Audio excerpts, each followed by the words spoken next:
On today's show, we have another edition of Rockets Fan Talk Friday, but a very special edition as this one is a Red Rowdy Fan Talk Friday as we sit down with three of the Houston Rockets Red Rowdies that make your experience so special at Toyota Center. We're going to chat with Alex, Clarence, and Michael and get a behind-the-scenes look at what it means to be a member of the Rockets Red Rowdies, just how special the Rowdies are, some of the favorite moments from over the years, what the auditions are like to be a Red Rowdy, all of that and more coming up right here at Locked On Rockets.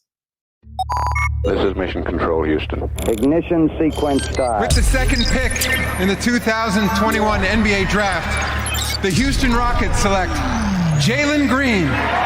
T-minus 15 seconds. Guidance is internal. I'm going to keep working. I'm going to keep getting better every day. I'm going to keep perfecting my craft. And every time I step on that floor, I'm coming. 6, 5, 4, 3, 2, 1.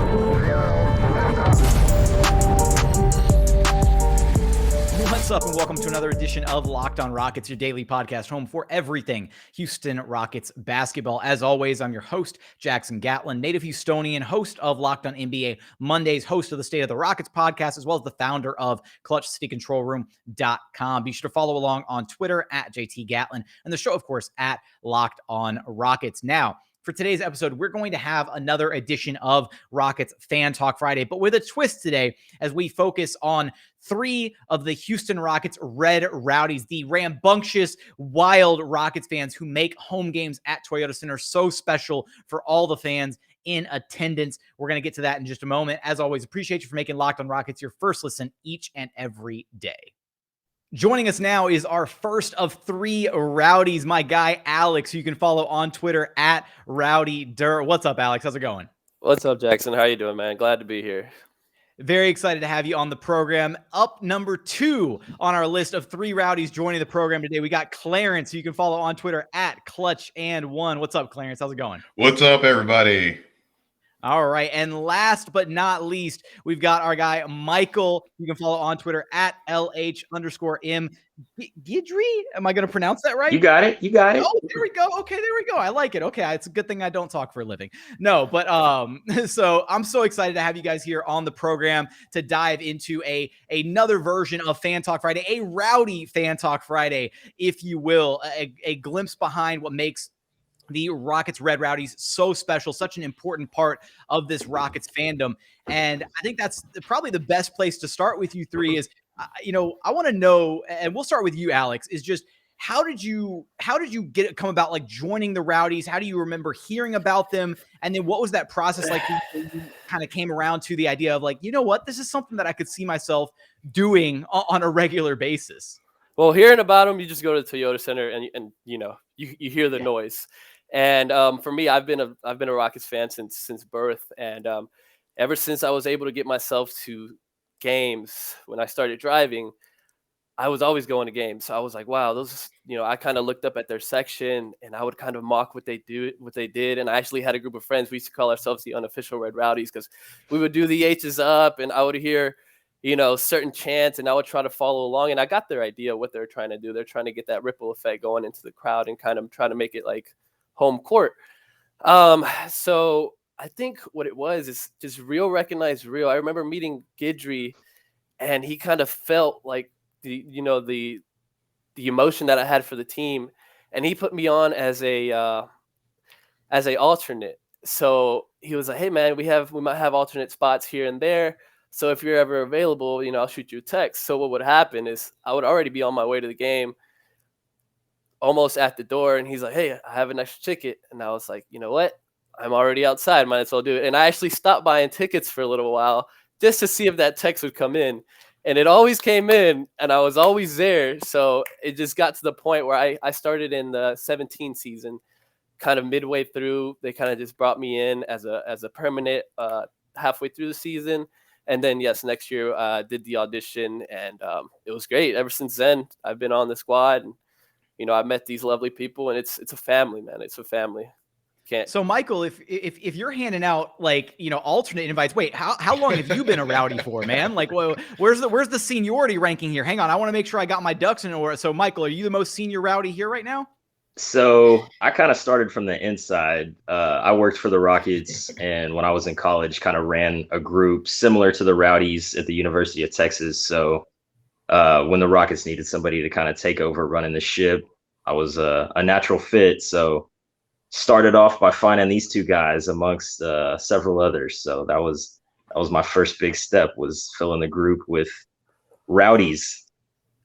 Hey, these are two great free agency signings. So like you already knocked it out of the park, like from the jump, just like Rafael Stone, like early in his GM tenure, right? Not like completely like knocking it out of the park. You did a great job with these two gentlemen right here. So let's talk about this for a second, Michael, as far as like how this kind of worked and kind of orchestrating the Rowdies, a little bit behind the scenes. So you kind of got there in maybe an, not, I don't want to say an indirect fashion, but kind of being in that, upper position, at least as far as like coordination, orchestrating, getting guys involved. I guess actually then cause that's more the non-traditional route. Lance, how did it work for you? Like as far as like an audition or getting involved or just becoming a part of the team? I have a similar story, honestly, to Alex. Like, a friend of mine, Kim, she had actually went to a preseason game, and I had work, and I couldn't go to that preseason game. And Michael approached her, and I think a friend of ours, because they were really loud and really passionate, like at a preseason game. So he's like, "Hey, if you're this passionate at a preseason game, maybe you want to be passionate during the regular season." So they went through the audition that first year, and I heard about it, and I was at a game too, and I started a game, and I ended up talking to Michael, and she was like, "Yeah, just talk to him," and sent him a very long email just detailing my love for the Rockets in many ways, my idolization of T-Mac, Mobley. I've always been a huge basketball fan, and having my hometown team be the Rockets, and just the success, and Hakeem Olajuwon being one of the best player in the history of basketball. It makes you love your city and your team even more. And I compressed that into not so many words on an email, and Michael thought it was good enough to let me get an alternate shot. And then from there on, I just tried to make as many games as I could, just like Alex. Like I was always waiting on that call. I was always just like, "Hey, I'm ready." Like I'll be in traffic. Like worst case scenario, I'll just go home. And it always came through. And wow, that was 6 years ago now that I became a Rowdy. Yep. So I'm in the middle of Alex and Michael here, but we definitely worked for our spot to get. Oh yeah, no, definitely. Hey, sure. I was so glad when you meeting you there. Like every year you meet just such amazing people there, and like you can't come with the Rowdies and not leave with some type of friends. Like it's great. But every year just been better and better. The James Harden years, the Dwight Howard signing, the Chris Paul signing, Carmelo Anthony for a hot cup of coffee. Like it's just been a great experience the whole entire time. Whoa. Rockets legend Carmelo Anthony. Okay, his jersey will one day hang in the rafters of Toyota Center. No, I hate to put you on the spot here, Michael. Do you remember this like gargantuan email from Lance? Is it still like rattling around up there? Do you remember some of the pointers that he brought up where he was like, I don't remember the specifics, but yes, I do remember it. He was one of the first guys that joined my first year running it, and then also definitely remember meeting Alex at a viewing party and kind of getting to know him from there. And my goal was always to kind of build a network of as many crazy, passionate Rockets fans as possible. And obviously these two guys are sitting here right now, so they're at the top. He's got an eye for talent. And I definitely knew who I had to talk to at that viewing party before I got there. I was like, "Where's Guidry? I'm gonna make friends with Guidry, and let's make it happen." And it's been great. It's like Clarence said, it's an experience. We definitely need more people. So if you're watching the show and you want to be a Red Rowdy, auditions will come maybe closer to September. We will. I think it happens during the Fan Fest open practice around that time. So you got to be 21 and up. We are sponsored by Michelob Ultra, as you can see, but it's a great time. It's a great time for sure. The Rockets will also make a post about it soon, like on their Instagrams and social media handles. You'll see something come out about it. There we go. And speaking of the auditions to try and make it as part of the Red Rowdies, I want to kind of get maybe a peek behind the curtain at what some people can expect from these Rowdy auditions, as well as some of y'all's favorite memories from being a part of the Red Rowdies. We're going to get there after a quick message from our friends over at Built Bar. Look, when it comes to protein bars, you've got to check out Built Bar. They are the #1 protein bar on the market, and for a reason, right? Every single bar is low cal, low sugar, high protein, high fiber. Amazing if you're on a keto diet. Amazing if you're trying to cut back a little bit, lose a little bit of weight. Every bar is coated in 100% delicious chocolate. They're not gritty or chalky like other protein bars on the market, and they've got so many amazing flavors to choose from. You got raspberry, strawberry, salted caramel, cookies and cream, mint brownie, my personal favorite, coconut brownie chunk. You really can't go wrong with a single flavor on their menu, and you can check them out. Just go to built.com and use promo code LOCK15 to get 15% off your very next order of the best tasting protein bars on the market. Again, that's promo code LOCK15 for 15% off at built.com. And continuing on here at Locked On Rockets, your daily podcast home for everything Houston Rockets basketball. As always, appreciate you for making Locked On Rockets your first listen each and every day. For your second listen, go check out the Locked On NBA Big Board podcast. Host Rafael Barlow from NBA Draft Junkies and author of the NBA Big Board newsletter is joined by Richard Stamen, Sam Ferris, and Leif Thulin, giving fans an in-depth look at the NBA draft, mock draft, player rankings, and of course, Big Boards. It's free and available wherever you get your podcast, wherever you listen to this podcast. Also on YouTube. Now, as we continue our conversation with three of the most diehard Houston Rockets fans you will ever meet in your life as part of the Rockets Red Rowdies. Guys, I'm so curious to know, because I had this conception of like what the Red Rowdies like auditions would be like when I was younger, when I, back when I was still in high school, like thinking like, these auditions have got to be really crazy because you've got to be like a really like diehard fan. So like, I'm so curious, and we'll start with you, Michael. Like, just what exactly consists of like a Red Rowdy audition? Is it like organized chaos? Like, what is it behind the scenes? Really just looking for people who can show that they can at least get wild for like 30 seconds. I mean, when I first heard about the Red Rowdies long before I ever started working for the Rockets, I thought this is awesome, but there's no way that I could be a part of this. I mean, I knew that I was a huge Rockets fan, but I just figured there's only 50 spots. This is a huge city. This is an awesome team. There's got to be 50 people that can be crazier and are more passionate than I am. And then I learned, nope, I actually fit right in. So that's really all it takes. It just takes a lot of passion and a willingness to kind of show it. And then as the years go by and you get to, meet other people and make a lot of friends, you just become even more comfortable showcasing that energy. So from the inside perspective, we're just looking for people that have a passion and they want to share it. Who are some of and this is kind of just open question to all three of you guys, who are some of maybe the standout like audition candidates from over the years, either people who are, either maybe didn't quite make the cut or they did make the cut because they just stood out like in such a, raucous way during their audition? Oh, I've got mine. You guys take this first, though. Well, I mean, you got to know who Rocket Girl is. She has definitely put on some wild auditions. And, before I joined, I did some studying. I actually went to YouTube and I saw some crazy Red Rowdy tryouts, people going crazy, the outfits and the just the whole shebang. And it was hosted at Toyota Center, line full of people. But when I tried out, it was actually at a Kemah Boardwalk. So that was a fun year. And I tried out with two other people. And we took the SpongeBob SquarePants theme song and we kind of remixed it to a Houston Rockets version. I took the time. Yeah, it was a good one. And it was cool because the whole crowd interacted, because everybody knows, who doesn't know that Houston Rockets. So it's cool. The lyrics were good. It fit into what the team was doing, what they did the year before and what they were trying to do at the time, win a championship. It was great. So the whole crowd was, playing along, and it was fun, man. But I've definitely seen some crazy ones, but I'm sure Clarence got a handful of crazy trials that he's been a part of and has done in the past. So what you got? Thanks, man. Okay, so a couple. First, I just want to get this one out of my brain because I remember it. And there was a guy that did magic once. And that just in itself was just like, I was like, oh my God, it's so mesmerizing. And you wouldn't know, but I guess some people are actually afraid of magic still in this day and age. So like that was also funny in itself to learn. But I've seen some crazy auditions.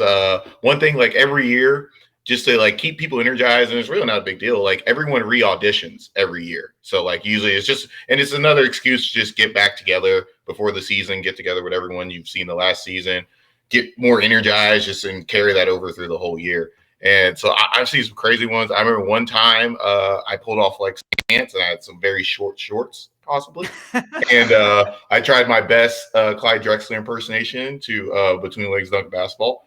It went in the hoop, but it did not possibly go cleanly through my legs, but it worked out. But there's man, been I was worried when you said you were doing your best Clyde Drexler impersonation that you were going to talk about club and baby seals, but maybe that's a conversation for another time. Boom, this guy. No, but every year you just like you see so many like passionate Rockets fans just come together, and every year there's somebody that stands out. Every year there's a couple of people that stand out. Like people in this city are so passionate about their sports teams, and that really comes out and shows as long as you give them a venue and a vehicle to express that. And so we've seen some crazy things. There's not a lot of stuff I haven't seen in these auditions. Is there somebody that we can trace back to kind of coming up with the idea that, you know, everybody has to, you know, do their tryouts every year? Because I honestly love that, to where it's like, it keeps everybody engaged. It keeps everybody maybe on their toes a little bit. Like, I don't know if it's more so just like, you know, if it's, I don't want to, I'm looking for the word and I'm like blanking on it, but like seniority. Yeah, like in the sense of like, that way nobody has just like a guarantee, like, oh, you're just automatically back because you're, you know, one of the more notable Rowdies or something. Like, it's kind of cool that it keeps everybody on their toes a little bit. Well, at the end of the day, we're all just fans. Like that's the thing. We're all just fans. This year, they actually took the Red Rowdies and added them to the entertainment group. So these auditions were actually a little bit different. You know, you had people in the organization, you know, when we did the auditions, they were like looking at you. And I felt like, hey, if I don't put my game face on, I might not get a spot. And they really put it that way, like, hey, nobody is safe. We're looking to make improvements. We're looking to, you know, new team. You know, we might see some new faces. You know, you had some, you know, like Dominic, you know, Natalie, you know, the choreographer of she's over here, like, you know, putting the pressure on. So, you know, we definitely had to step it up, and it was fun. So I expect the same thing next year. You know, you never know. We might not make it, boys. We got to make sure we're ready. I was just picturing like Natalie, like sitting in the Toyota Center crowd with like scorecards, like 10, 6, 4, like just holding them up, like as the auditions are going on. She's great. She's also tough, man. You got to impress her. Shout out Natalie, man.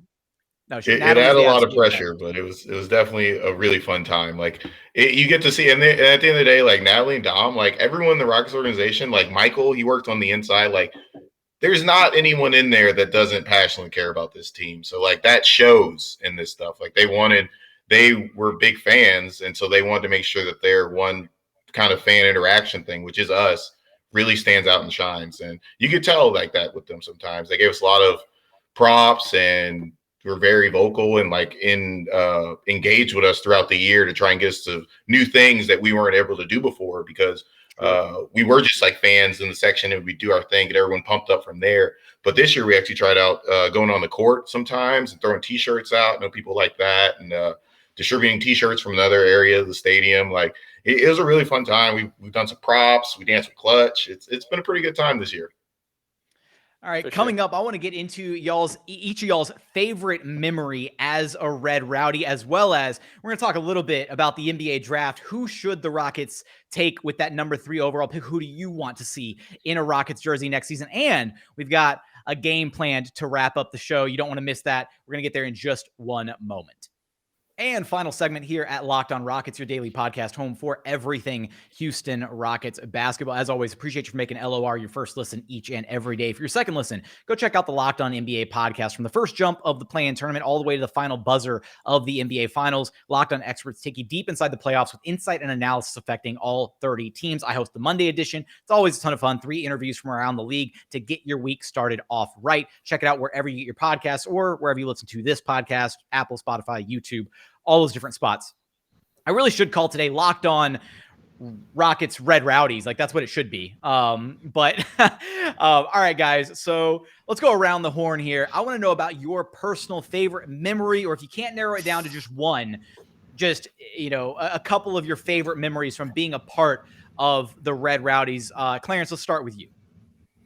Oh man. Okay. So one that does stand out to me is couple of years into me being a Red Rowdy, and every year it's just building on itself, and I'm like, oh my god, this is the greatest experience of my life. We were in the playoff series. Some of you guys may remember that. We played against San Antonio. The Rockets organizationally actually got us together and brought us out to San Antonio for 2 games. It was amazing. It was really great going to a hostile environment like that with 4 tour buses deep, players, staff, personnel, family of players, and then us on one bus. It was amazing. It was amazing. And just walking around the Spurs Stadium, doing our romp pregame, having them all go back at us go back at them. And then those games being very competitive and everything. It was just a great time. That was also fun. Waking up and going to certain watch parties with people has also been a experience. The Rockets watch parties have been great, but sometimes I'll go to ones with people I meet on Twitter. One time we did a watch party for I think we played in Beijing, and it was a morning game, so we rented out an Airbnb and slept over there, and we were up in pajamas watching the game and everything like that, and making popcorn and everything. It was an amazing time. And one of the probably best memories is 2000 Fly Slam Pajama. We made t-shirts. It was great. It was official. 2017 playoffs was probably one of the best experiences. It was great. Okay. All right. Alex, what about you? Anytime Gerald Green can hit a game-winning shot, that place is going to go crazy. That one he did in the corner over, I think it was against Phoenix, right by our bench. Oh, it was amazing. There's nothing like it. Of course, you receive some, buzzer beaters against you, and those are tough. But when your team can do it in a close game, and I think, honestly, the Unguardable Tour, just being able to be at every single game for that, it's a blessing. And I think the Houston Rockets, I think the Rowdies, Ultra, it's a great time, and there's nothing like it. But what James Harden was doing during that time, to be able to witness that, day in and day out, it's quite the experience. And then you also have those crazy fans that make the Jumbotron and have some standout moments. I don't think I've seen anybody hit the half court shot at Toyota Center yet. I hope they bring that back. I always wanted to get on. So, Rockets, if you're watching, let me try at that 50K. Let me give it a shot. But yeah, going to away games, we go to New Orleans just about every year. That's always fun. There's nothing like beating up on some Pelicans. It's a little tougher now. Hopefully we can get back there, but it's a great time. There's so many. I got a lunchbox full. Probably tell you a story about each one of those tickets. So many. So it's insane. I'm the same way. I love, in fact, actually, if you see back there, and I'm getting my finger lined up for the YouTube viewers, that cup that I'm pointing at right there, the Rockets Red Solo Cup, has all my tickets that I've ever gone to in Rockets games. And they're just they're squished together to fit in that cup. But nice. It's always it's best. It's so cool to be able to look back on those memories and be like, oh, I remember this game, or I remember this shot. Exactly. It's the absolute best. I'm surprised though, Alex, that you didn't bring up the whole the Whataburger fried toss, because that's the one where I feel like we've seen a bunch of winners from that game get free Whataburger for a year. I feel like a lot of Texans would sign up for that one in a hot second. But Michael, I have a patented way to win every Rockets on court game. They just won't ever let me down there, but I know how to win every game. They don't allow us. We know the ins and outs. You've been practicing.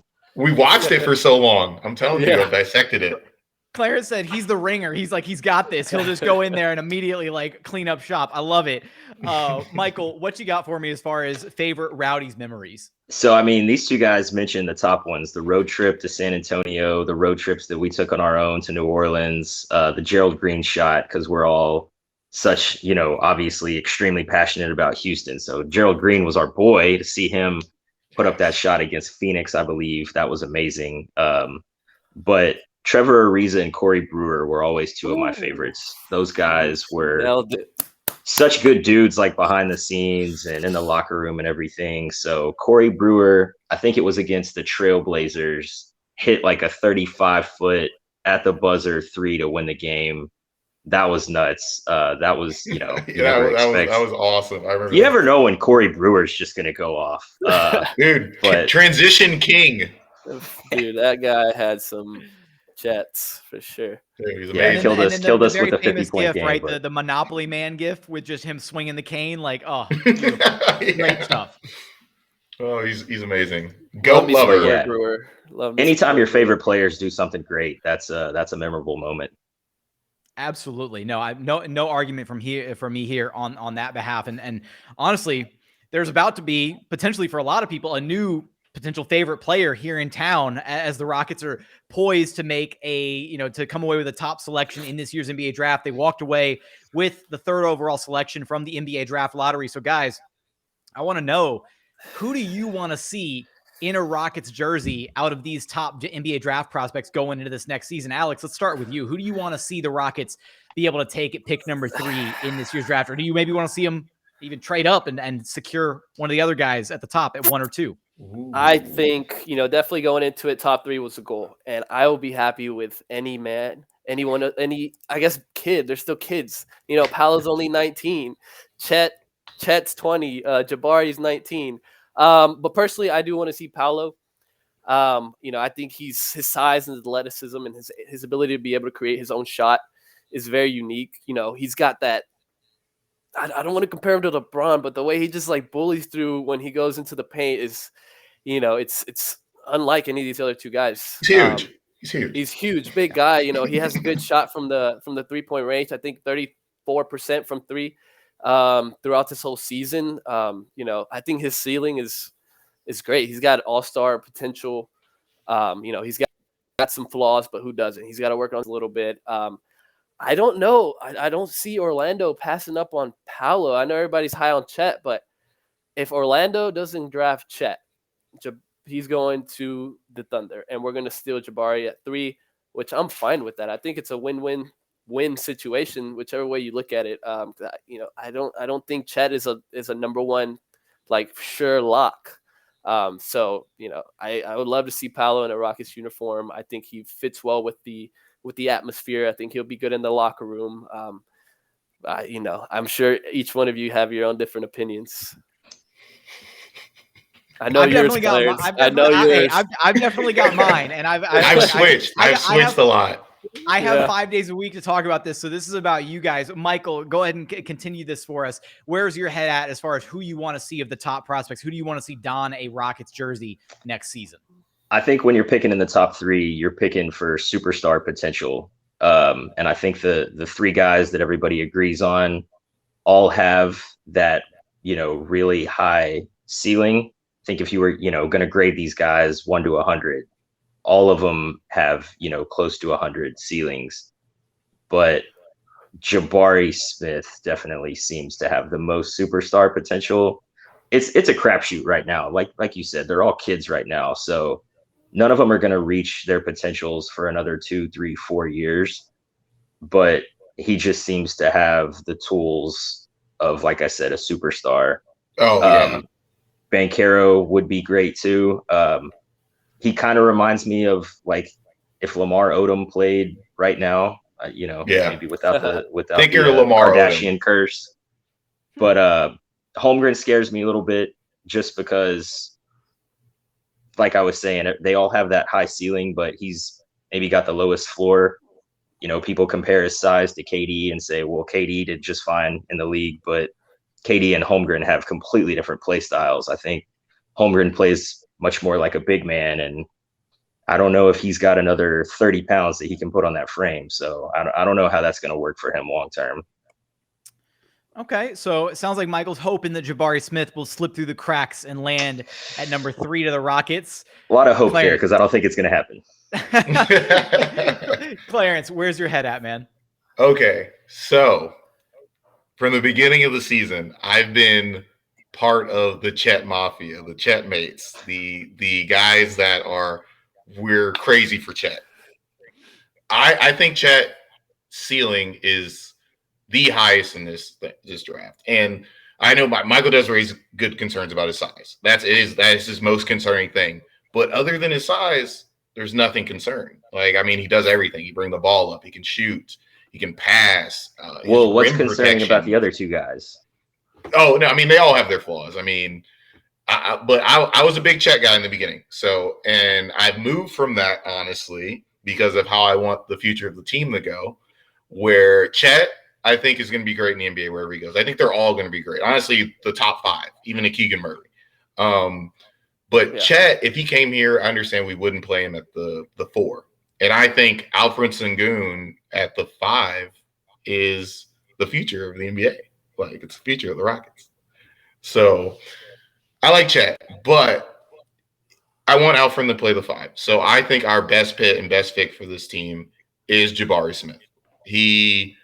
Once I got into the NBA, he's going to be a certified shot creator, shot taker, and shot maker. Like, he flashed that at Auburn. He's hit tons of clutch shots. The game against Tennessee they had was one of the best basketball games I think I've seen this year. Like, that guy's, whatever team picks him up, whatever team picks up all 3 of these guys, like Paolo, his size alone and ability to dribble and create for himself and others is going to be a problem. So, like, I mean, at 15 months, I read something that he's like 3 feet tall at 15 months, which is like, that's just a scary baby size for me to even think about. But if I had to pick right now, I would go with Jabari Smith. And I think we'll honestly have a chance to get him. Oh, wait. I have one 42% from 3. Side note for the 17th pick that I think we should go with Nikolai Jovic. Not Jokic, Jovic. It's one of those things where it's like, okay, it sounds like Nikola Jokic. And sometimes they just hide stuff in plain view for you. Like, we need a 5, bringing another European big that can pass, shoot. He's more of an offensive threat than Alfred is right now. And you can have Alfred being the more facilitating big and him being more the offensive-minded one, which would solve a lot of problems for us. And I think he's our obvious choice at the 17th pick. We need size. Clarence, you see I mean, we got guards. Bigs. Okay. We got guards for days. Jae'Sean. Okay. Josh. All right. I like it. I wasn't expecting Jovic propaganda to make it into this podcast, but I'm impressed at the determination from Clarence. He said, you know what? I'm going to use this platform. We're going to spread some propaganda. It's going to happen. I respect. Sometimes people drop $100 in front of your face and you just got to pick it up. If he's there at 17, he's absolutely one of the guys that I'm keeping my eye on at pick number 17 for the Rockets. Definitely a very, very interesting name. But guys, that brings us to the final part of our show here. Are you guys ready for the unveiling of the game that we're going to be playing today? Yes. Okay. All right. Let's do it. So here we go. We are going to play Safest Jersey. All right. And by safest jersey, what we're doing here is I've got 5 Rockets players' names lined up, and we're going to go around the horn. I want you to rank them from the safest jersey purchase to the least safe jersey purchase, meaning, do you think this is a good investment of a jersey, meaning this player is going to be around for a minute, or this is a terrible investment, they're going to get traded next month, and you're going to lose, like, you're going to miss out on all the money that you just dropped on a brand new jersey. All right. You guys ready to play? Yes, sir. All right. We're going to start at the top with Alex. So here we go. Here are your 5 players. You've got Kevin Porter Jr., Alperen Şengün, Christian Wood, Jae'Sean Tate, and Eric Gordon. I would go Şengün 1. Okay. Şengün is a safe bet. And then you have Kevin Porter Jr. Okay. I'm going to go Tate at the 3, which could change. And then I'm going to go, that last one. I'm actually going to go Eric Gordon and then Christian Wood. Ooh, okay. All right. I'm going to roll that dice. Because Eric Gordon, I can see him finishing his career here in Houston. I'm just saying that guy is an OG. So that's what I got. All right. Let's see if we get any deviation here. If we're going to wind up getting the same scorecard here. Michael, how would you order those 5 players? Safest to least safe jersey purchase. I'd go Jae'Sean Tate, number 1. As the glue safest guy. jersey purchase? Absolutely. I think that's a dude that you can see on this team for the next 10, 12 years. He's not a superstar, so he's never going to need that big contract. So that's the kind of dude that you can keep on your bench if that's where you want to put him. Very, like, I know he always gets compared to PJ Tucker, but that, like, ultimate kind of chemistry glue guy. So I'd go him number 1. I'd actually go EG number 2. The dude's already been here for, seems like his entire career. But like you said, I think he loves Houston. I don't think he really has a desire to leave. So he's the kind of guy that, I mean, like you said, could definitely finish his career here. I'd go Şengün 3.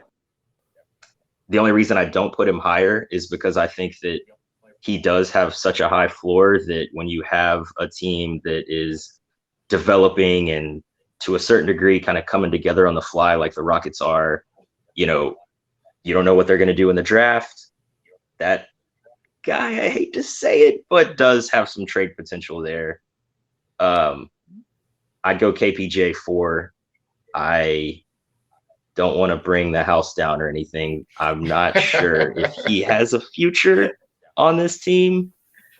If he'll buy into the 6-man role, I'm all about it. I feel like he's kind of learning that he's a starter in this league. Yeah, that's my guy. I really want to see him here. So he's great. He's great. And then Christian Wood, I think. I mean, he's a good player, but he just screams New York Knick to me. Okay. Tough life. All right. That was not an order that I thought we were going to get at all. I loved it. That was with some very sound reasoning top to bottom, honestly, for all things considered. And saving the best for last here, apparently, with Clarence, with rocking for all of our YouTube viewers, the clutch headgear. Like, this is the coolest thing I've ever seen. This is awesome. And he can do a 360. Wow. He's got all the tricks in the bag. All right, Clarence, 1 through 5. How are you ranking these 5 guys? Safest to least safe jersey purchase. Go. Okay. I've had the benefit of thinking about this for a while, listening to these 2 guys, but my list is going to be Alfred at number 1. Then I'm going to have to go Jae'Sean Tate at number 2. Like Michael pointed out, like, every team needs a Jae'Sean Tate, needs a PJ Tucker, a Draymond Green. Like, you need that one guy whose ego is not wrapped up in the glitz and the glam, the Instagram posts and everything like that. Jae'Sean Tate brings his lunch pail to work every day.